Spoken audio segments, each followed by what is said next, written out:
Hello అందరికీ, welcome to Tara IAS. Think IAS, think Tara. నా పేరు Vaishnavi and I welcome you all to the Hindu analysis session for 26th November 2025.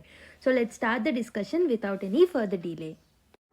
So వీడియోలోకి వెళ్ళే ముందు ఒక చిన్న అనౌన్స్మెంట్. మనం రీసెంట్గానే గరుడా అని జాగ్రఫీ మ్యాపింగ్ మాస్టరీ కోర్స్ని లాంచ్ చేశాము.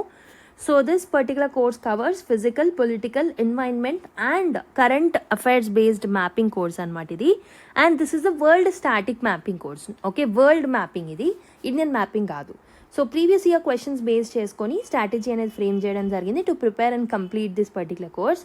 అండ్ ప్రతి కాంటినెంట్ తీసుకొని ఈచ్ అండ్ ఎవ్రీ కాంటినెంట్లో ఇంపార్టెంట్ లొకేషన్స్ అండ్ తరచుగా UPSC favourite areas and also తరచుగా మనం న్యూస్లో చూసే కొన్ని ఏరియాస్ని స్పెసిఫిక్గా కవర్ చేస్తూ ఉంటాము, theme wise like mountains, plains, plateaus, rivers etcetera. So this will be helpful for your other important areas also, like geography నేర్చుకోవడానికి, హిస్టరీలో ఇంపార్టెంట్ లొకేషన్స్ని లొకేట్ చేసుకోవడానికి, విజువలైజ్ చేసుకోవడానికి, కొన్ని థింగ్స్ని అర్థం చేసుకోవడానికి ఇది హెల్ప్ఫుల్ అవుతుంది. ప్రాక్టీస్ బుక్లెట్ ఇస్తాము with high resolution mappings and 3 practice టెస్ట్లు ఉంటాయి for smart and effective revision. The course is just for $499. If you want to enrol 6305955532 అనే నెంబర్కి కాల్ చేసి you can enroll in to this particular course. Okay, ఇదే కాదు, you can explore our website also. You can find an number of courses like world history course launch చేశాము and anthropology courses launch చేశాము. And other than that TGPSC related courses ఉన్నాయి, APPSC related courses ఉన్నాయి. And రీసెంట్గా free initiative start చేశాము. So Venkat sir has started the economy course in the YouTube for free. So kindly subscribe to our channel, right?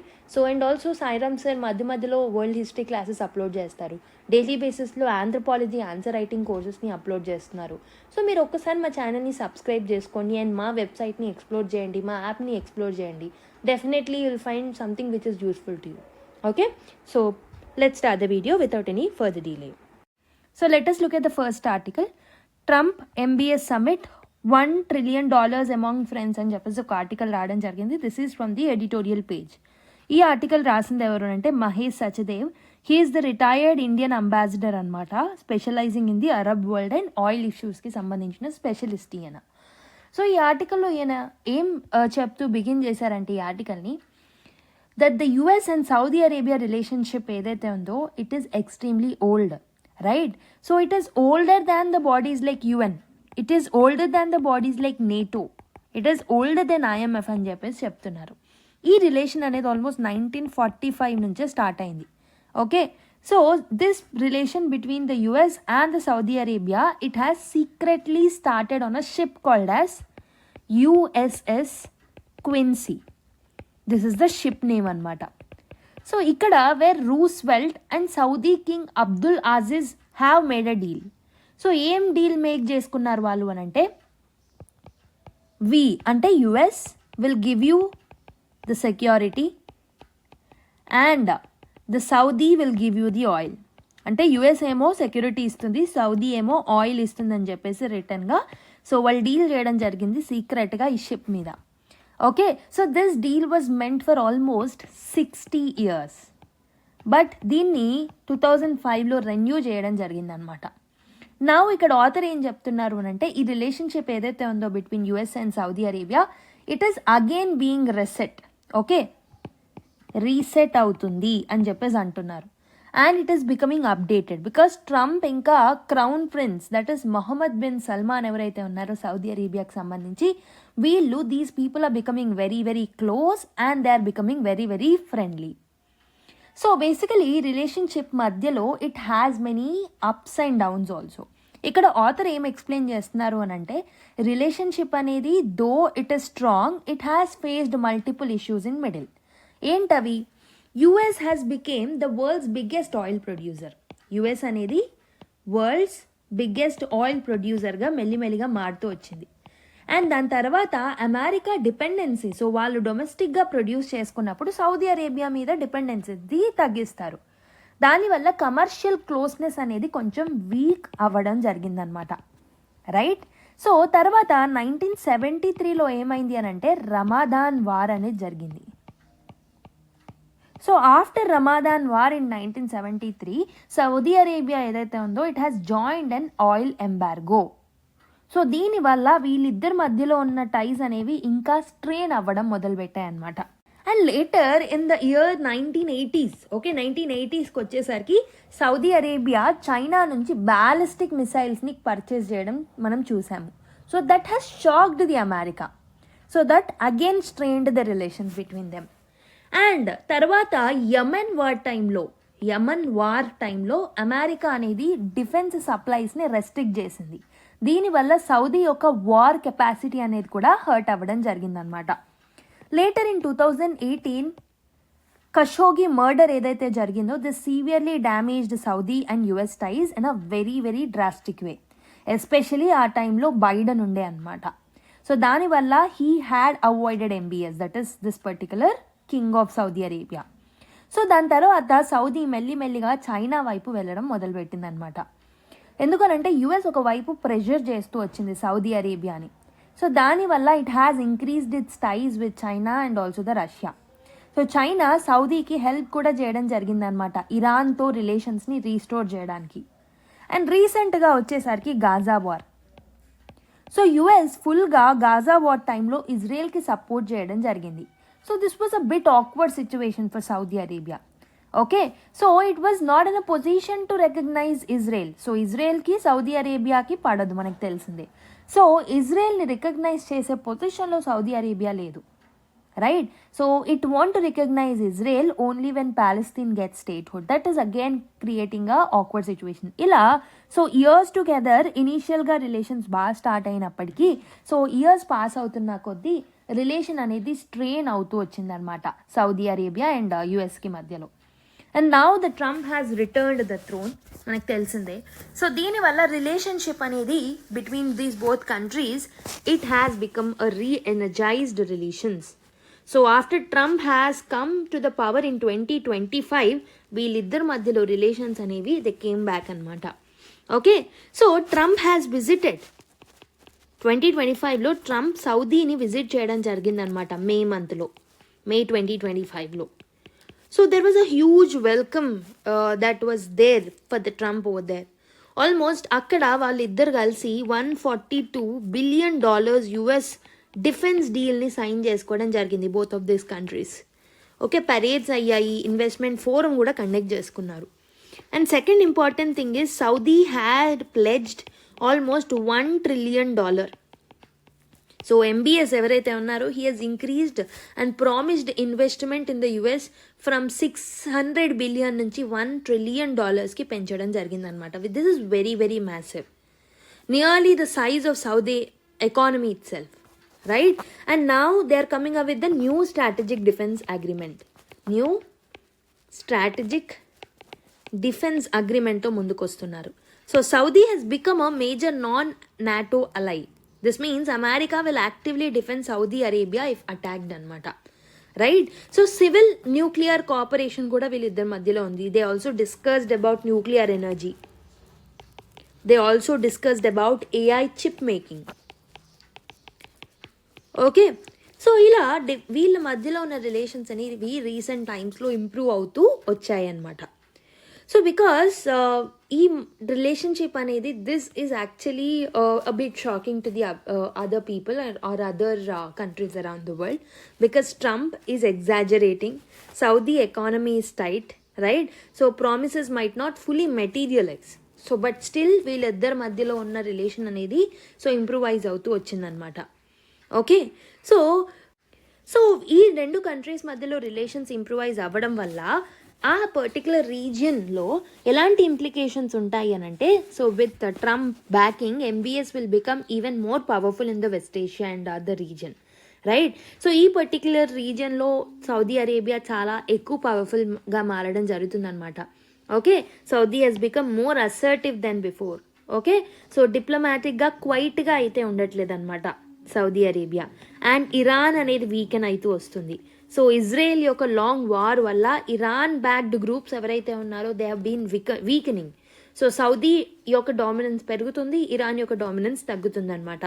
Okay, and also Saudi is pushing Trump to remove sanctions on Syria's new regime. సిరియాలో new regime ఏదైతే ఉందో దాంట్లో sanctions తీసేయమని చెప్పేసి కూడా Saudi is pushing USA అనమాట. Okay, so Saudi Arabia wants a stronger US intervention in the Sudan civil war also. Sudan's civil వార్లో కూడా Saudi Arabia wanted US intervention very very strongly. Even Iranian president ఎవరైతే ఉన్నారో he asked the MBS to help restart the nuclear talks with USA. అంటే so ఇక్కడ మీరు చూసుకుంటే ప్రతి దగ్గర Saudi Arabia is making or playing a major role with respect to the countries around it or surrounding it. అంటే the competitors of Saudi Arabia are again depending on the Saudi Arabia because Saudi Arabia is getting support from the US కాబట్టి. Okay, so now basically MBS is only 40 years old కాబట్టి together ఇతను after few years again he may reshape the total West Asia అనమాట. Decades వరకు ఆయనే ఉండే chances ఉంటాయి కాబట్టి so this makes West Asia in a very different way. Okay, he may shape the West Asia in a very different way. Okay, but ఈ whole స్టోరీలో oil politics అనేది it's still important for us. Even though oil అనేది it's no longer the centre piece of attraction for many countries, but Saudi still depends heavily on the oil money అనమాట. And US still wants control over the global oil prices.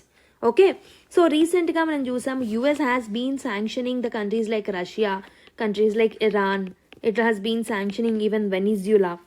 Okay, ఈ sanctions అనేవి oil సప్లైని తగ్గించే chances అనేవి ఉంటాయి ఈ particular countries నుంచి, right? So it is maintaining a moderate oil prices.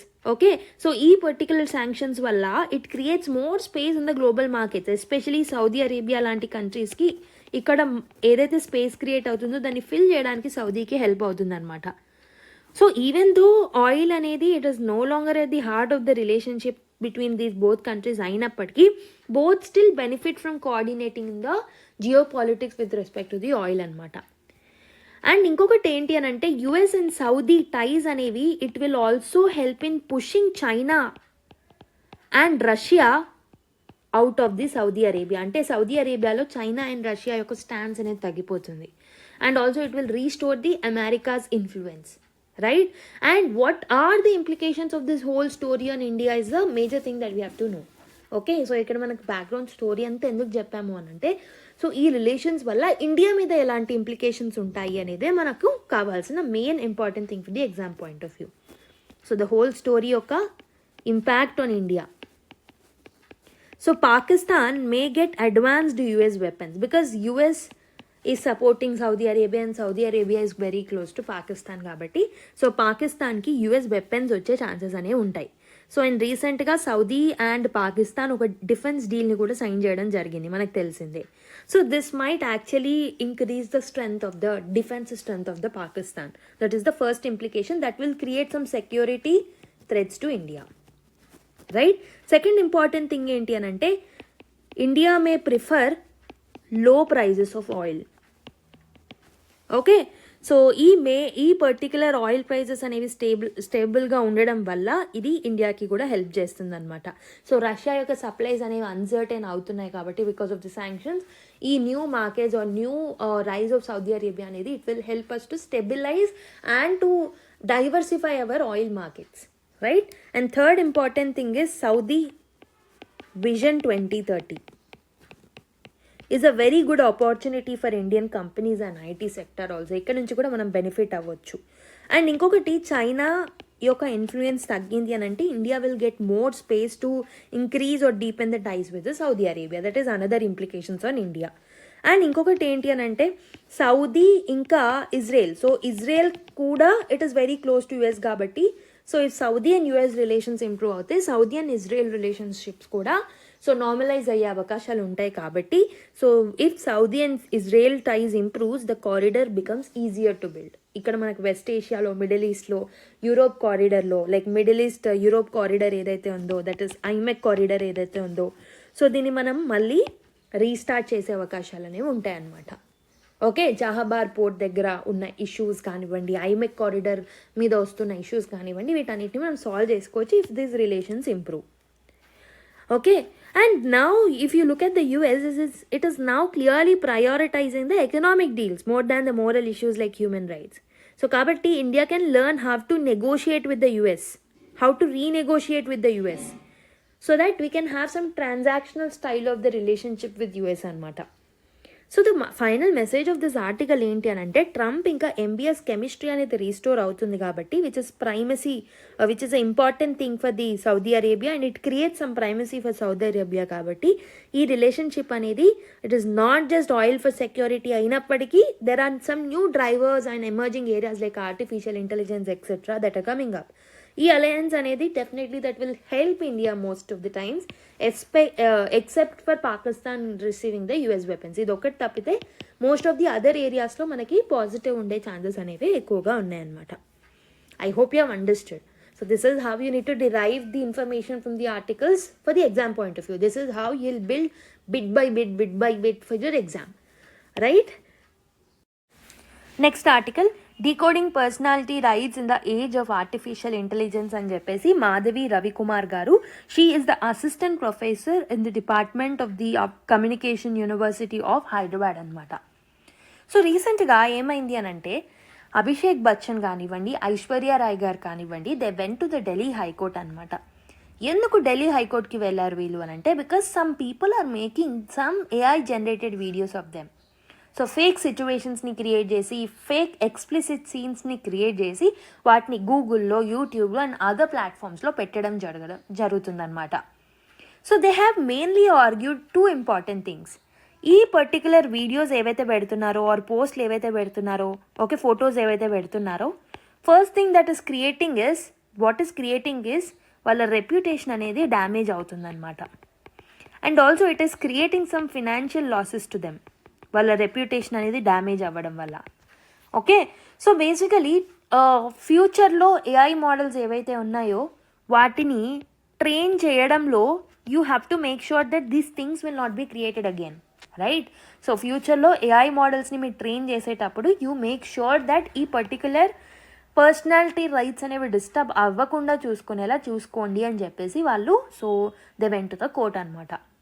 So this shows a very big problem that is happening because of the artificial intelligence today. Artificial intelligence అనేది it makes it very hard to tell what is real and what is fake. మీరు videos చూస్తూనే ఉంటారు daily ఇన్స్టాగ్రామ్లో or else YouTube షార్ట్స్లో కానివ్వండి, ట్విట్టర్లో కానివ్వండి, మిగతా ఏరియాస్లో కానివ్వండి, you might have seen many videos and many photos etcetera, right? And most of the times మనం డిఫరెన్షియేట్ చేయగలుగుతాం what is AI generated image or AI generated video and what is the normal video అని. But some times nowadays we are not able to distinguish between these both the things. So దానివల్ల ఏమవుతుంది అని అంటే, ఒక negative perception అనేది create అవుతుంది of that particular person or of that particular community. So that will damage their reputation అనమాట, right? So the law has to rethink what does personality right means అనేది మనకి ఈ కాంటెక్స్లో ఇంపార్టెంట్ అవుతుంది అనమాట. This is important for GS two Indian polity. So what are personality rights? Personality rights are the rights that you have a right to control అనమాట. So that can be your name, that can be your photo, that can be your voice, that can be your face, okay, it can be your image or any part of your identity. So these rights will protect your privacy. ఈ rights అనేవి మీ డిగ్నిటీకి సంబంధించినవి and also ఈ rights అనేవి మీకు economic వాల్యూని కూడా ఇస్తాయి, like బ్రాండ్స్కి కానీ, ఎండార్స్మెంట్స్కి కానీ, ఫిలిమ్స్కి కానీ, యాడ్స్కి కానీ. ట్రెడిషనలీ ఈ రైట్స్ ఏవైతే ఉంటాయో these come under the common law. దీనికి ఒక స్పెసిఫిక్ చట్టం అనేది లేదనమాట వీటిని ప్రొటెక్ట్ చేయడానికి. But now artificial intelligence and deep fakes అనేవి ప్రమోట్ అవుతున్న సమయంలో ఈ రిస్క్లు అనేవి పెద్దగా మారుతున్నాయి. That is posing the threat to especially the people like celebrities అనమాట. డీప్ ఫేక్స్ ద్వారా ఫేక్ వీడియోస్ని క్రియేట్ చేస్తున్నారు. డీప్ ఫేక్స్ ద్వారా they are spreading the lies. Artificial intelligence అలాగరిథమ్స్ని యూజ్ చేసుకొని they are blackmailing the people అనమాట. వాళ్ళ మీద ఉన్న ట్రస్ట్ని డెస్ట్రాయ్ చేస్తున్నారు. And they are turning human identity into a commercial product without any consent. So ఇక్కడ ఆథర్ ఏం చెప్తున్నారు అని అంటే, ఏఐ అనేది it can turn a person into a commodity. So ఇక్కడ ఒక కమాడిఫికేషన్ ఆఫ్ ఐడెంటిటీ అనేది అవుతుంది. ఓకే, కాబట్టి దానికి అగేన్స్ట్గా మనకి స్ట్రాంగ్ లాస్ అనేవి అవసరము. సో మరి వేరే కంట్రీస్ ఎలా ట్రీట్ చేస్తున్నాయి personality రైట్స్ని?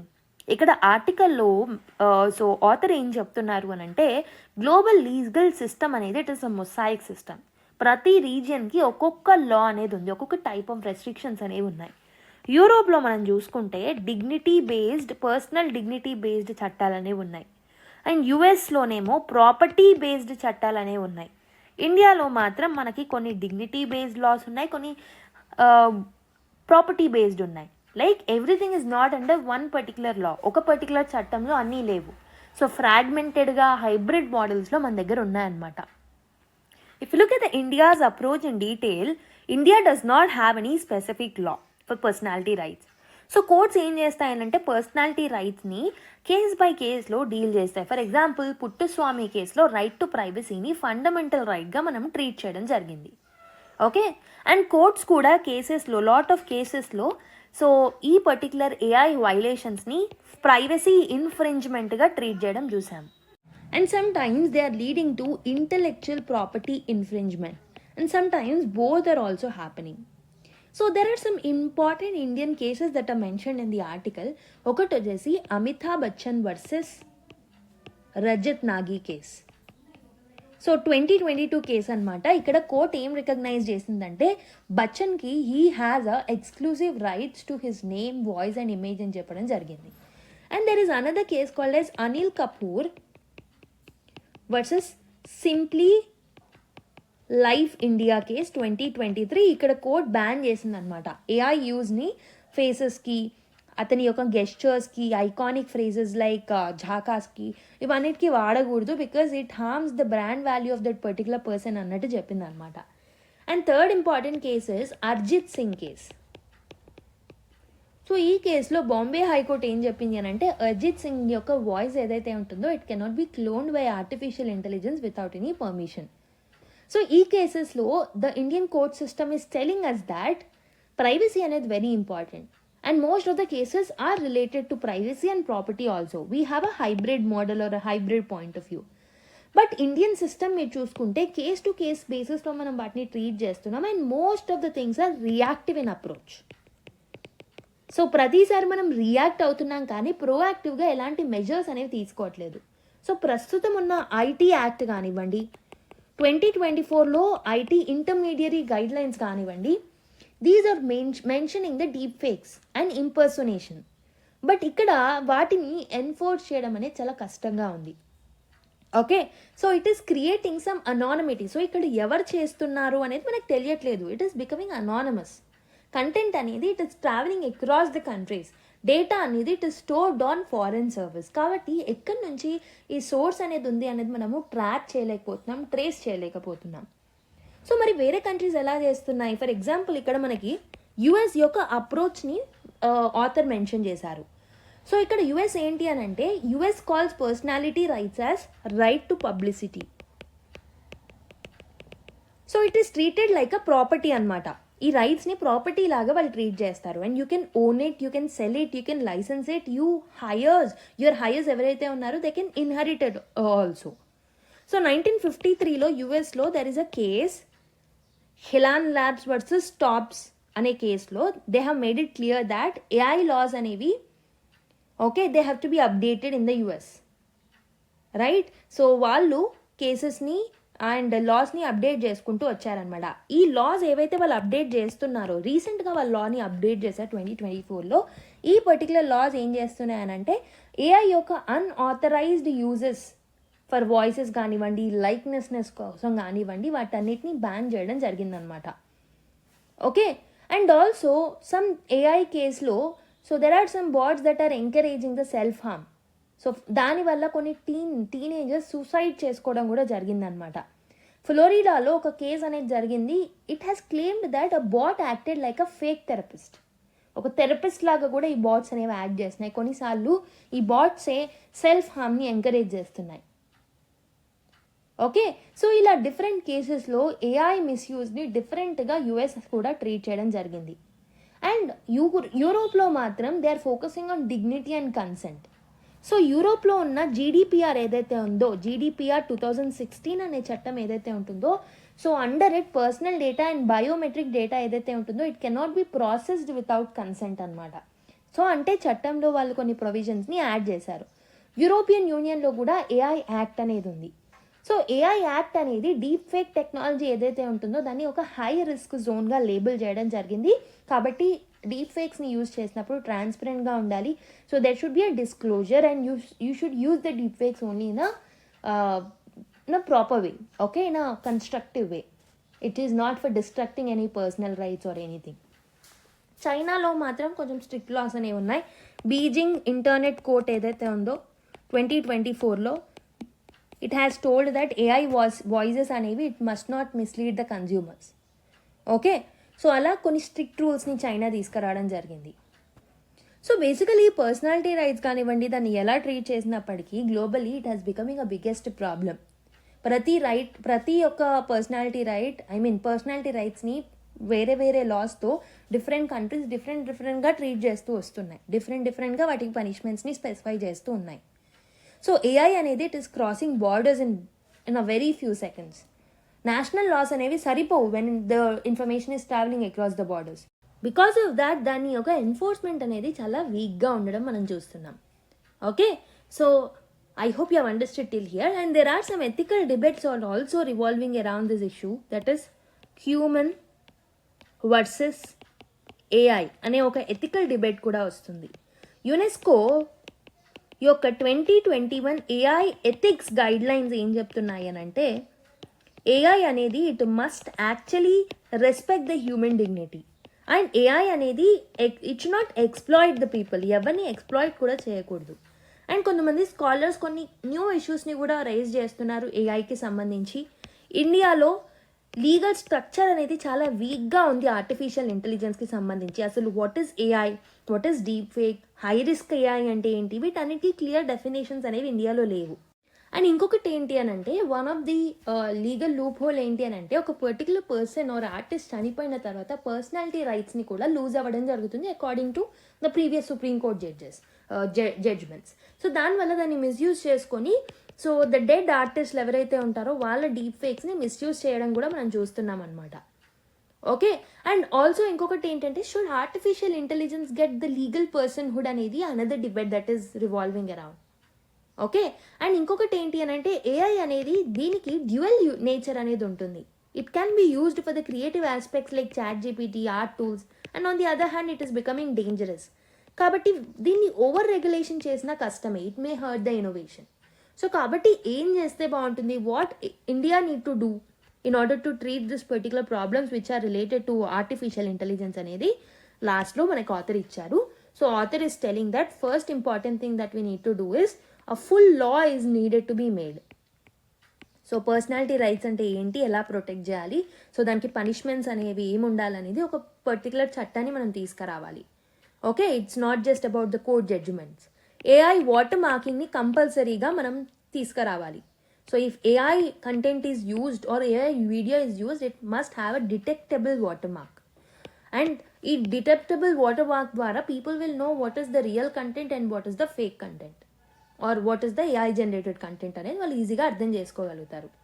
Platform need to be a liable person or a liable platform. For example platforms like YouTube etcetera must face the responsibility if something goes wrong. And also stronger enforcement mechanisms అనేవి కూడా మనకు అవసరం అనమాట, especially for deep fakes and impersonation. And fifth one is international cooperation అనేది very very important, because information is travelling across border. కాబట్టి cooperative మెకానిజమ్స్తో ముందుకు వస్తే we can implement the laws in a proper way. Okay, so India రీసెంట్గా 2024లో deep fake advisory అనే ఒక important థింగ్ని issue చేసింది. And this is just beginning and we need a more cooperation among the countries. So the final message of the article ఏంటి అని అంటే, ఇండియాకి ఒక clear and strong law of personality rights అనేవి అవసరం, so that we can protect the identity of a person. AI content labelling అనేది ఉండాలి, platform యొక్క అకౌంటబిలిటీని ఎన్షోర్ చేయాలి ఈ చట్టం ద్వారా. గ్లోబల్ కోఆపరేషన్ అనేది కూడా మనకి ఇంపార్టెంట్ అనమాట. Okay, I hope you have understood this particular article. Next one, what does the draft seeds bill entail? So రీసెంట్గా ఏమైంది అని అంటే, union agriculture ministry it has released a new drafts seed bill అనమాట, November 12th రోజు. ఈ bill అనేది, ఈ new draft seed bill ఏదైతే ఉందో ఈ బిల్ అనేది it AIIMS to ensure the good quality seeds అనేవి గుడ్ క్వాలిటీ ఉండేలాగా చూసుకుంటుంది. And also it is actually ensuring the is of doing business for the companies. And also complicated complaints ఏవైతే ఉన్నాయో వాటిని రెడ్యూస్ చేస్తుంది అనమాట ఈ పర్టికులర్ డ్రాఫ్ట్ బిల్ అనేది.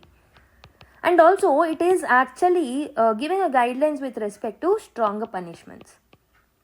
If there is a serious violation strong punishments ఉండాలి అన్నట్టు దీంట్లో ప్రొవిజన్స్ అనేవి ఉన్నాయన్నమాట.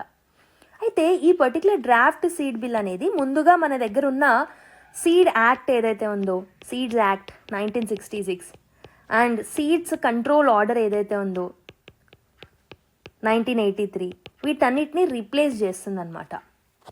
Okay, so why does the seed industry want the 1966 act to be reformed? అసలు ఎందుకు ఈ ఇండస్ట్రీలో ఈ పర్టికులర్ యాక్ట్స్ని ఓల్డెన్ లాస్ని మనం రిఫార్మ్ చేయాలనుకుంటున్నామనంటే, so according to agriculture ministry 2023 and 2024లో మనం చూసుకుంటే India needed almost 462.31 lakh quintals of seeds, but India had 508.60 lakh quintals, అంటే సర్ప్లస్ అనేది ఉంది. 46.29 lakh quintals అనేవి సర్ప్లస్ చూసాము.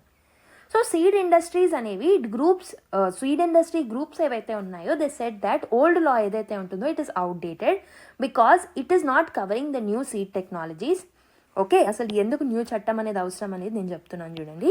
So first important reason that is quoted is, so old లాస్లో new seed technologies గురించి మెన్షన్ చేసలేదు. రెండవది జెనెటికలీ ఇంప్రూవ్డ్ వెరైటీస్ గురించి మెన్షన్ చేసలేదు. ఓకే, బయోటెక్ సీడ్స్ గురించి మెన్షన్ చేసలేదు. మోడర్న్ సప్లై చైన్స్ గురించి మెన్షన్ చేసలేదు. And today's large seed trade is also not mentioned in this particular thing. And multi-state private seed companies ఏవైతే ఉన్నాయో వాటి గురించి కూడా మెన్షన్ చేసలేదు. కాబట్టి ఇవన్నీ లేకపోవడం వల్ల అవుట్డేటెడ్గా అయిపోయింది. కాబట్టి so they want a modern seed regulatory framework. So అందుకు ఓల్డ్ లాస్ని రెగ్యులేట్ చేస్తూ ఓల్డ్ లాస్ని రీప్లేస్ చేస్తూ మోడర్న్ రెగ్యులేటరీ ఫ్రేమ్వర్క్ ద్వారా ఈ న్యూ డ్రాఫ్ట్ బిల్ని తీసుకురావడం జరిగిందనమాట. Okay, so it is a timely one and it's a very important and a needed one. Okay, but కొంతమంది farmer organisations ఎవరైతే ఉన్నారో లైక్ సంయుక్త కిసాన్ మోర్చా లాంటి వాళ్ళు దీన్ని అపోజ్ చేయడం జరిగిందనమాట. Right, so first of all ఈ పర్టికులర్ డ్రాఫ్ట్ సీడ్ బిల్లో ఉన్న న్యూ ఫీచర్స్ ఏంటో చూద్దాం. So what are the new features that are proposed under it? New features of the new draft bill of the seed. First important thing is regulatory మెకానిజంని establish చేశారు. So regulatory mechanism అనేది so సీడ్స్ని import చేసుకున్నప్పుడు, right, సీడ్స్ని produce చేసినప్పుడు, సీడ్స్ని sale చేసినప్పుడు or distribute చేసినప్పుడు, అండ్ ఆల్సో సీడ్ యొక్క క్వాలిటీకి సంబంధించి, క్వాలిటీ కంట్రోల్కి సంబంధించి ఇలా different period or time scale or ఆ పర్టికులర్ క్రొనాలజీ ఈవెంట్స్లో రెగ్యులేటరీ మెకానిజం ఎలా ఉండాలి అనేది మెన్షన్ చేశారు. రెండవది ఫార్మర్స్కి they will retain the full rights in certain areas like to grow the seed or to sow or to re-sow or to save the seeds or to exchange the seeds, okay, or to share the seeds and to sell some non-branded farm seeds. వీటన్నిటి rights ఏవైతే ఉన్నాయో అవన్నీ ఇలానే ఉంటాయి. These rights are retained in the new laws also. Restrictions only applies when seeds are sold under a brand name. So నాన్ బ్రాండెడ్గా అమ్ముకుంటే okay, కానీ బ్రాండ్ నేమ్ మీద అమ్మితే మాత్రం it will be having a restriction అనమాట. Right, so PPVFR act rights అంటాము, వాటికి అలైన్ అయిన రైట్ అనమాట ఇది. Right, and third important thing is separate definitions are made. Separate definitions or bot. So farmer అంటే ఏంటి, డీలర్ అంటే ఎవరు, ఓకే, డిస్ట్రిబ్యూటర్ అంటే ఎవరు, అండ్ ప్రొడ్యూసర్ అంటే ఎవరు, ఇలా డిఫరెంట్ డెఫినేషన్స్ అనేవి ఇవ్వడం జరిగిందనమాట. Each will have a specific rules. So దీనివల్ల రెగ్యులేషన్ చేయడం చాలా ఈజీగా ఉంటుంది. So these are the new important features that are there in this particular new seed draft bill. Okay, I hope మీకు ఇక్కడ వరకు అర్థమైందని అనుకుంటున్నాను. And also they have mentioned about the role of the central and the state seed committees. So central seed committee ఏదైతే ఉంటుందో దీంట్లో 27 members ఉంటారనమాట. So వీళ్ళ పని ఏంటి అని అంటే they will make a recommendations to the union గవర్నమెంట్కి కొన్ని రికమెండేషన్స్ని ఇస్తారనమాట. లైక్ మినిమం జర్మినేషన్ స్టాండర్డ్స్ ఎంత ఉండాలి, జెనెటిక్ ప్యూరిటీ ఎంత ఉండాలి, ఫిజికల్ ప్యూరిటీ ఎంత ఉండాలి సీడ్కి, అండ్ సీడ్ యొక్క హెల్త్ ఎలా డిటర్మైన్ చేయాలి, right, and other quality norms ఏవైనా ఉన్నాయా, ఇంకొకటి ఏంటంటే సీడ్ యొక్క స్టాండర్డ్స్ ఎలా ఉండాలి, సీడ్ యొక్క ట్రేట్ ఏదైతే ఉందో వాటి యొక్క పర్ఫార్మెన్స్ని ఎలా టెస్ట్ చేయాలి అనే దాన్ని రికమెండేషన్స్ ఎవరు ఇస్తారు అని అంటే ఈ సెంట్రల్ సీడ్ కమిటీ అనేది ఇస్తుందన్నమాట సెంటర్కి. And also they will supervise national register of seed varieties and also they will supervise central accreditation systems. వెరాజ్ స్టేట్ సీడ్ కమిటీస్ ఏవైతే ఉంటాయో దీంట్లో 15 మెంబర్స్ ఉంటారనమాట. వీళ్ళు స్టేట్ గవర్నమెంట్స్కి అసిస్టెన్స్ ప్రొవైడ్ చేస్తారు. సీడ్ ప్రొడ్యూసర్స్ని ఎలా రిజిస్ట్రేషన్ చేసుకోవాలి, సీడ్ ప్రాసెసింగ్ యూనిట్స్ని ఎలా రిజిస్ట్రేట్ చేసుకోవాలి, అండ్ డీలర్స్ని ఎలా రిజిస్ట్రేషన్ చేసుకోవాలి, డిస్ట్రిబ్యూషన్ని ఎలా రిజిస్ట్రేషన్ చేసుకోవాలి, ప్లాంట్ నర్సరీ రిజిస్ట్రేషన్స్ ఎలా, ఇలా రిజిస్ట్రేషన్స్కి సంబంధించి so they will advise the state governments అనమాట. ఓకే, సో ఇన్ షార్ట్ ఏం చెప్పొచ్చు అని అంటే ఈ సెంట్రల్ కమిటీ ఏదైతే ఉందో these will set the national quality standards of the seeds, whereas states committees ఏవైతే ఉన్నాయో they will implement this particular standards and also they will regulate the registrations at the state level. వీళ్ళ రోల్స్ని ఇలా bifurcate చేయడం జరిగిందనమాట. So this is about the seed committees that is mentioned in this particular new draft bill. And there is a mention of seed processing units also. వీళ్ళ duties and వీళ్ళకి సంబంధించినవి కూడా mention చేయడం జరిగింది. And also about the testing labs. So సీడ్స్ని process చేసే units గురించి and సీడ్స్ని టెస్ట్ చేసే ల్యాబ్స్కి సంబంధించిన ప్రొవిజన్స్ ఏంటో చూద్దాం ఒకసారి. సో బేసిక్గా ప్రతి దగ్గర మ్యాండేటరీ రిజిస్ట్రేషన్ తీసుకొచ్చారు కాబట్టి ఇక్కడ కూడా సో వీటిని ఖచ్చితంగా మ్యాండేటరీగా రిజిస్ట్రేషన్ అనేది చేయాలి. వీటికి every seed processing unit must be a registered one with the state government. Registration state government దగ్గరనే తీసుకోవాలన్నమాట. అండ్ అక్రిడియేషన్ ఏదైతే ఉందో అగ్రిడిటేషన్ ఏదైతే ఉందో ఈ particular thing for big companies who are operating in many స్టేట్స్లో ఆపరేట్ చేస్తున్న బిగ్ కంపెనీస్ ఏవైతే ఉంటాయో అక్రిడిటేషన్ వచ్చేసి సెంటర్ నుంచి రావాలి. సెంట్రల్ అక్రిడిటేషన్ సిస్టమ్ అనేది దాని ద్వారా వీళ్ళు బేసికలీ అక్రిడిటేషన్ పొందుతారు. వెరాజ్ మిగతా వాళ్ళు స్టేట్ లెవెల్లో చేసుకోవచ్చు అనమాట. వెరాజ్ టెస్టింగ్ ల్యాబ్స్ ఏవైతే ఉన్నాయో సెంట్రల్ అండ్ స్టేట్ లెవెల్లో ఉన్న testing labs, so these labs will test the purity, germination, health of the seeds, traits of the seeds, genetic quality of the seeds ఇవన్నీ టెస్ట్ చేస్తారు. వీళ్ళు కూడా కొన్ని స్టాండర్డ్ ప్రొసీజర్స్ని ఫాలో అవుతారనమాట స్టేట్ లెవెల్లో. ఓకే, సో వీళ్ళే కాకుండా we have another set of body that is mentioned in the article and mentioned in the draft bill, that is seed ఇన్స్పెక్టర్స్కి సంబంధించిన రోల్స్ అండ్ వాళ్ళ యొక్క పవర్స్ ఏమేమి ఉంటాయనేది కూడా మెన్షన్ చేశారు. రైట్, సో సీడ్ ఇన్స్పెక్టర్స్ ఎవరైతే ఉంటారో they set the powers under the Bharatiya Nagarik Suraksha Sanhita. దీంట్లో వాళ్ళ రోల్స్ అనేవి వాళ్ళ పవర్స్ అనేవి మెన్షన్ చేసి ఉంటాయి. లైక్ ఎక్కడెక్కడ వరకు వాళ్ళు సర్చ్ చేయొచ్చు, సీడ్స్ని ఎంతవరకు వాళ్ళు సీజ్ చేయొచ్చు, క్వాలిటీ ఎలా చెక్ చేయాలి, శాంపిల్స్ ఎలా చెక్ చేయాలి, వీటన్నిటికీ సంబంధించి అందులో మెన్షన్ చేసి ఉంటుంది అనమాట.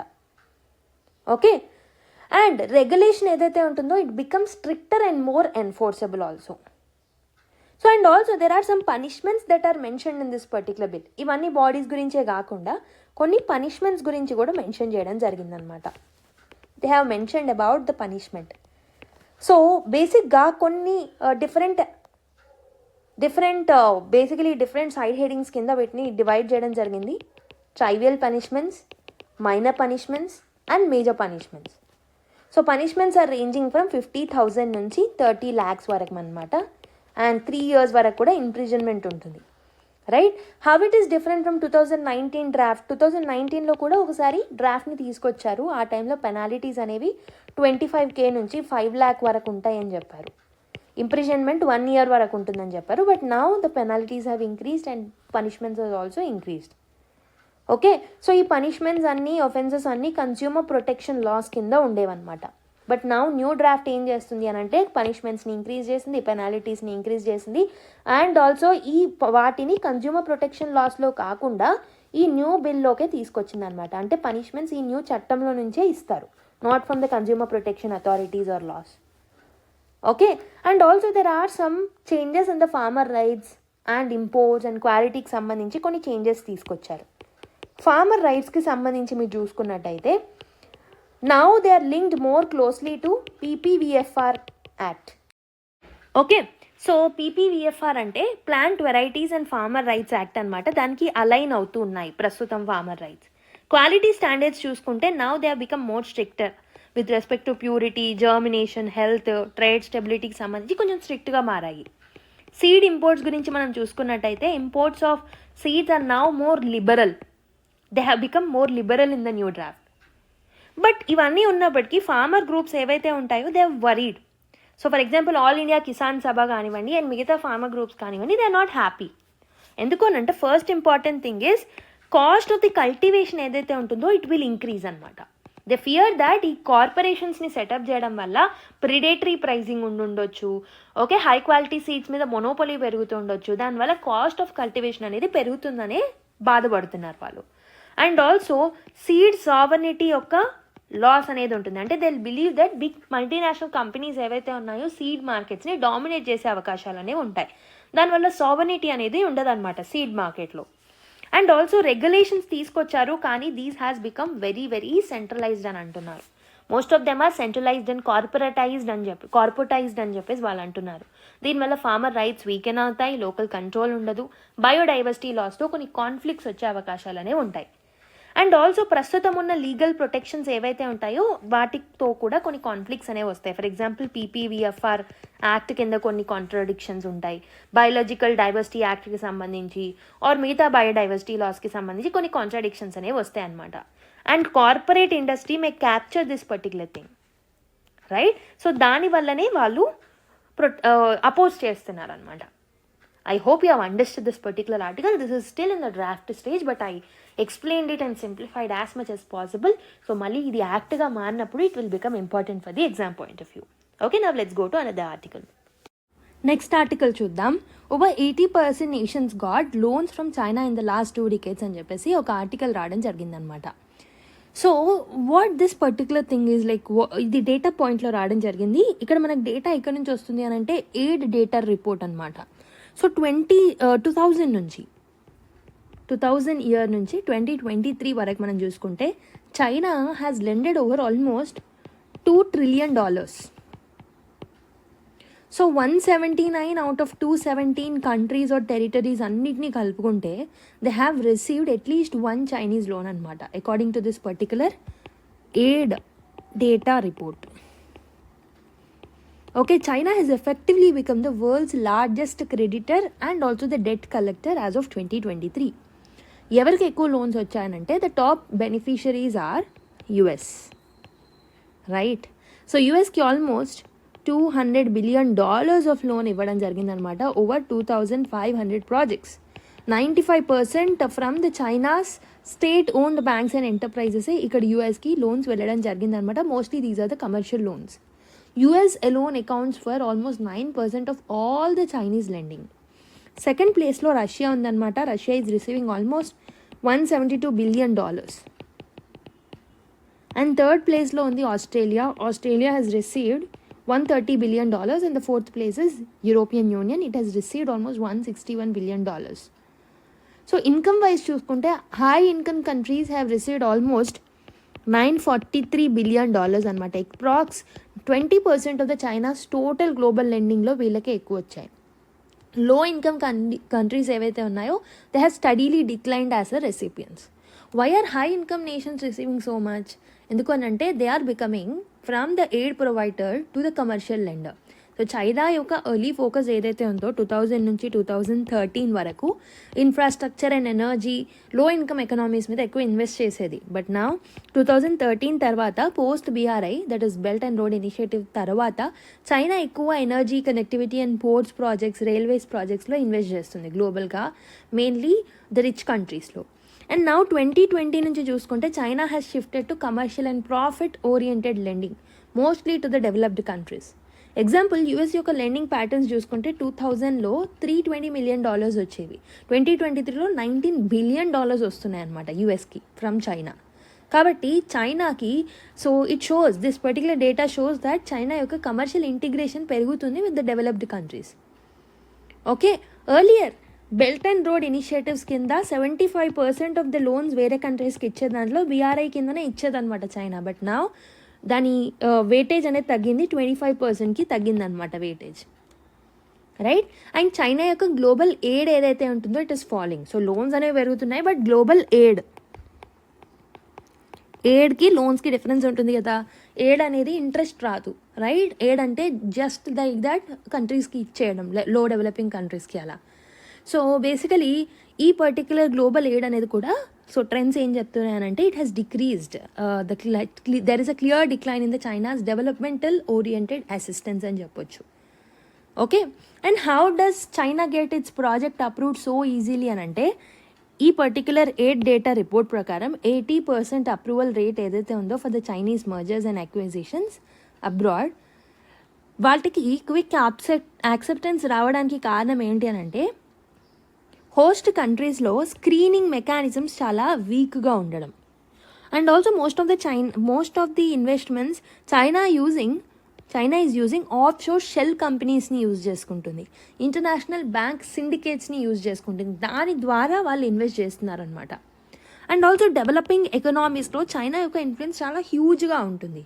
దానివల్ల ఈజీగా అప్రూవల్స్ అనేవి వస్తున్నాయి అన్నమాట ఇన్వెస్ట్మెంట్స్కి. అండ్ ఆల్సో ఇండియాకి చూసుకుంటే, మీరు ఇండియా యొక్క ఇన్వెస్ట్మెంట్ ఆర్ ఇండియా యొక్క షేర్ చూసుకుంటే China's ఇన్వెస్ట్మెంట్స్లో almost $11.1 billion are the one which we are receiving from the China as of 2023. Especially energy సెక్టార్స్లో, బ్యాంకింగ్ అండ్ ఫినాన్షియల్ సర్వీస్ సెక్టార్స్లో మనము రిసీవ్ చేసుకుంటున్నాం. And nature of the loans is mix of commercial and some are the developmental intent loans also. But India అనేది ఎప్పుడు కాషియస్గా ఉంటుందన్నమాట, because మన సాబినిటీ మనకు ముఖ్యం. చైనాకి ఎక్కువ ఛాన్స్ అనేది మనం ఇవ్వము, and it will have some strategic concerns also. Okay. So ఈ హోల్ డేటా అనేది మనకు ఎందుకు ఇంపార్టెంట్ అంటే, you can use it in your IR answers. Useful if you're writing answers for debt trap diplomacy గురించి రాసినప్పుడు మీరు మెన్షన్ చేయొచ్చు. BRI shift గురించి మెన్షన్ చేసినప్పుడు you can write. Global south ఫినాన్సింగ్లో చైనా ఎలా లీడ్ చేస్తుందని చెప్పినప్పుడు you can substantiate your points with this particular data. And India and China economic ties ni mention చేసినప్పుడు కూడా you can write. Okay. So ఇక్కడ మనం మెయిన్గా నేర్చుకునే ఇంపార్టెంట్ ఒక 5 pointers చెప్తాను. You can note it in your book so that you can use it in your answers. ఒకటి, China has lent almost $2 trillion to over 80% of the countries from 2000 to 2023, right? This is the first data, and US is the biggest beneficiary out of it, right? So మనం expect చేసి ఉండం, ఒకవేళ మనకి రేపు పొద్దున ప్రిలిమ్స్లో ఈ line వచ్చినా మనం అంత ఎక్స్పెక్ట్ చేయము, ఓవర్ థింక్ చేస్తాం ఎగ్జామ్ హాల్లో. సో ఆల్మోస్ట్ $200 billion యూఎస్కి ఇన్వెస్ట్ చేస్తుంది యూఎస్లో. ఓకే, లోన్స్ ఇస్తుంది. And third important is low income aid నుంచి హై ఇన్కమ్ కంట్రీస్కి ఎయిడ్ అనేది పెరుగుతుంది అనమాట. హై ఇన్కమ్ కమర్షియల్ లెండింగ్ అనేది పెరుగుతుంది. So fourth important thing is BRI share అనేది డ్రాప్ అయింది టోటల్ లెండింగ్లో. ముందు 75% ఉండేది, ఇప్పుడు 25%కి వచ్చింది. 75% ఆఫ్ టోటల్ చైనీస్ లెండింగ్ నుంచి 25% ఆఫ్ టోటల్ చైనీస్ లెండింగ్కి వచ్చిందనమాట. మరి ఇండియా హ్యాస్ బారోడ్ ఎంత అని అంటే $11.1 billion. మెయిన్లీ ఏ రంగాల్లో అంటే ఎనర్జీ అండ్ ఫినాన్స్ సెక్టర్స్. ఈ 5 pointersని మీరు నోట్ డౌన్ చేసుకోవచ్చు. Okay. So as I already told you, this particular data or this particular thing is given by aid data report. Okay, aid data report. You can quote the name of this report. Okay, I hope you have understood. Now let's go to another article. Next one, custodial tortures, Supreme Court wraps government over CCTV compliance అని చెప్పేసి ఒక article రావడం జరిగింది. So supreme court ఏం find out చేసింది అని అంటే, it has found out that 5 years after the 2020 judgment, 2020లో ఒక జడ్జ్మెంట్ ఇచ్చింది which has mandated the CCTV cameras in all the police stations and in all the offices of central investigation agencies. But 5 years తర్వాత ఏం find out చేసింది అని అంటే, after the 2020 judgment, now in 2025 it has found out only 11 states and UTs has a complaints of this particular thing. Okay, ఈ particular జడ్జ్మెంట్ని comply చేసింది ఎవరు అంటే 11 స్టేట్స్ ఆర్ యూటీస్ మాత్రమే. యూనియన్ గవర్నమెంట్లో ఒకటి కూడా రాలేదు. Okay, so centre is taking the court very lightly అని చెప్పేసి సుప్రీంకోర్టు అనడం జరిగిందనమాట. So what was this particular 2020 judgment about? So Paramvir Singh Saini versus Baljit Singh కేసులో 2020లో సుప్రీంకోర్టు ఏం చెప్పిందంటే, basically it was a 3 judge bench case అనమాట. So this was led by justice Rohinton నరీమన్ అనమాట. So they have told that there should be a mandatory installation of CCTV cameras. దానికి audio and video recording 2 ఉండాలి అని చెప్పేసి చెప్పిందనమాట. So ప్రతి police స్టేషన్లో, CBI, ED, NIA ఆఫీస్లో and narcotics bureau, right, DRI and many other investigation and interrogation powers ఉన్న ఏజెన్సీస్లో CCTV కెమెరాస్ అనేవి ఖచ్చితంగా ఉండాలి అని చెప్పేసి చెప్పింది. That to with audio and video. So custodial torture ఏమైనా ఉందా అనేది డిటెక్ట్ చేయడానికి అండ్ ఆల్సో ఆర్టికల్ 21 కింద ఉన్న right to dignity and right to లైఫ్ని ప్రొటెక్ట్ చేయడానికి అండ్ ఇంటరాగేషన్లో ట్రాన్స్పరెన్సీని ఎన్షూర్ చేయడానికి ఈ పర్టికులర్ థింగ్ని ఇవ్వడం జరిగింది. Whenever you're writing answers related to custodial torture or criminal justice system ఈ పర్టికులర్ కేస్ని కోట్ చేయొచ్చు. Okay, so why did the Supreme Court reopen this matter అంటే because of the persistent violations. So 11 custodial deaths అనేవి జరిగాయి in the 8 months in Rajasthan alone. And supreme court has stated that nobody will tolerate this now అని చెప్పేసి చెప్పడం జరిగిందనమాట. So కోర్టే సోమోటు కాగ్నిజెన్స్గా ఈ పర్టికులర్ కేస్ని take up చేయడం జరిగిందనమాట. సో లేటెస్ట్ హియరింగ్లో కోర్ట్ అనేది క్రిటిసైజ్ చేసింది సెంటర్ని, దట్ సెంటర్ అనేది కోర్ట్ జడ్జిమెంట్స్ని చాలా లైట్గా తీసుకుంటుందని చెప్పేసి చెప్పారు. Okay, so basically solicitor general మాత్రం he has denied that we do not take lightly అని చెప్పేసి అనడం జరిగింది. సో ఎక్సెసివ్ CCTV కవరేజ్ అనేది పోలీస్ స్టేషన్ అవతల ఉంది, due to the security reasons inside install చేయలేకపోయామన్నట్టు వాళ్ళు ఇచ్చారు. బట్ ఇక్కడ ఇంపార్టెంట్ అబ్జర్వేషన్ ఏంటంటే, సో కోర్టు ఇచ్చిన జడ్జ్మెంట్స్ అండ్ ఆర్డర్స్ని కూడా కంప్లై అవ్వలేదు. And you can quote this particular case whenever you're writing related to custodial violence related cases గురించి రాయొచ్చు. ఓకే, సో ఎసెన్షియల్ ఎందుకు CCTV కెమెరాస్, టార్చర్ని డిటరెన్స్ చేయొచ్చు, కస్టోడియల్ డెత్స్ని తగ్గించవచ్చు, ఆనెస్ట్ పోలీస్ ఆఫీసర్స్ని ప్రొటెక్ట్ చేయొచ్చు అండ్ ట్రాన్స్పరెన్సీని ఇన్షూర్ చేయొచ్చు ఇంటరాగేషన్లో. Okay, I hope you understood. So next article, Arunachal Pradesh is an integral part and the inalienable part of India, says Ministry of External Affairs. So ఎందుకు ఈ particular aspect మళ్ళీ వచ్చింది అని అంటే, so her name is Prema. Okay, so she is an Indian citizen from Arunachal Pradesh అనమాట. So చైనాలోని Shanghai international ఎయిర్పోర్ట్లో ఒక ఇన్సిడెంట్ అనేది జరిగింది. She was being detained for over 18 hours అనమాట while transiting to Japan.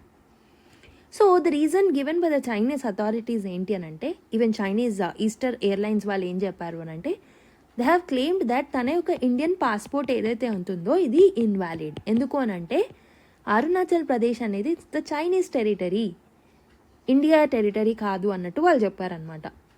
Okay, so India యొక్క response, దీనికి అగేన్స్ట్గా ఇండియా యొక్క రెస్పాన్స్ ఏంటి అని అంటే, India has issued a strong demand to China that Arunachal Pradesh అనేది మా యొక్క integral and inalienable part.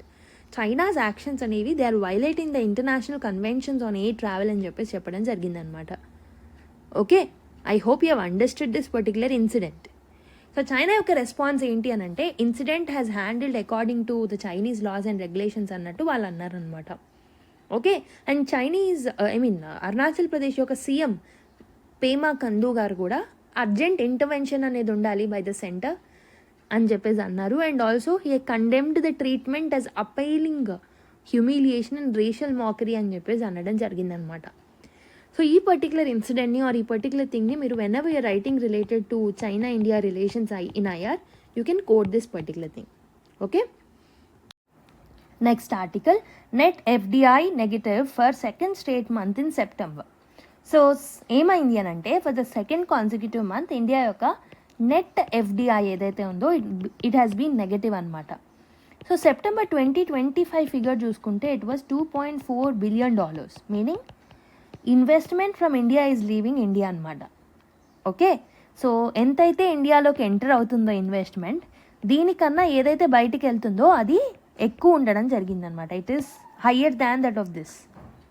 Okay, so gross FDI inflows చూసుకుంటే FDI into India in September 2025 చూసుకుంటే ఆల్మోస్ట్ $6.6 billion వచ్చాయి. So there is an increase of 4.3% compared to September 2024. So basically inflows ఉన్న sectors ఏంటి అని అంటే service sector, manufacturing sector and tech సెక్టార్స్లో inflows ఎక్కువగా ఉన్నాయి. బట్ ఓవరాల్ ఎఫ్డిఐ మాత్రం నెగిటివ్ ఉంది. ఎందుకంటే అవుట్ఫ్లోస్ ఏవైతే ఉన్నాయో they have exceeded the inflows. 2 reasons వల్ల. ఒకటి వచ్చేసి because of the repatriation of the profits by the foreign companies. అంటే వాళ్ళ ఫారెన్ కంపెనీస్ యొక్క ప్రాఫిట్స్ అనేవి తగ్గుతూ వస్తున్నాయి. అండ్ ఆల్సో ఇండియన్ కంపెనీస్ అబ్రాడ్లో ఇన్వెస్ట్ చేయడం వల్ల కూడా అవుట్ఫ్లోస్ పోతున్నాయి. These are the 2 reasons that we can గమనించవచ్చు, ఈ 2 reasonsని, రైట్. సో ఇక్కడ ఏంటి అని అంటే జస్ట్ మీకు ట్రెండ్ అర్థం కావాలి. So for the second consecutive month మనకి ఎఫ్డిఐ ఇన్ఫ్లో అనేది నెట్ ఎఫ్డిఐ అనేది తగ్గింది. ఎందుకు అని అంటే బికాస్ ఆఫ్ మెయిన్లీ 2 reasons. ఒకటి, ఫారెన్ కంపెనీస్ ఎవరైతే ఇక్కడ ఇన్వెస్ట్ చేస్తున్నారో వాళ్ళు లాసెస్ని ఎదుర్కొంటున్నారు. రెండవది వచ్చేసి మన ఇండియన్ కంపెనీస్ ఎక్కువగా అవుట్ సైడ్ ఇన్వెస్ట్ చేయడం జరుగుతుంది. దీనివల్ల ద ఓవరాల్ ఎఫ్డిఐ ఏదైతే ఉందో it has been negative. The net FDI is negative. And also మనకి ఇన్ఫ్లోస్ వస్తున్న దాంట్లో ఎక్కువగా మ్యానుఫ్యాక్చరింగ్, సర్వీస్ అండ్ టెక్ సెక్టార్స్లో ఎక్కువగా మనము చూడడం జరుగుతుంది అనమాట. I hope you have understood. So with this let me end the session. So ఈ రోజుకి ఇంపార్టెంట్ ఆర్టికల్స్ ఇవే. నెక్స్ట్ క్లాస్లో మళ్ళీ కలుద్దాం. Until then take care and give your feedback to the comment box. So let's meet the next class. By.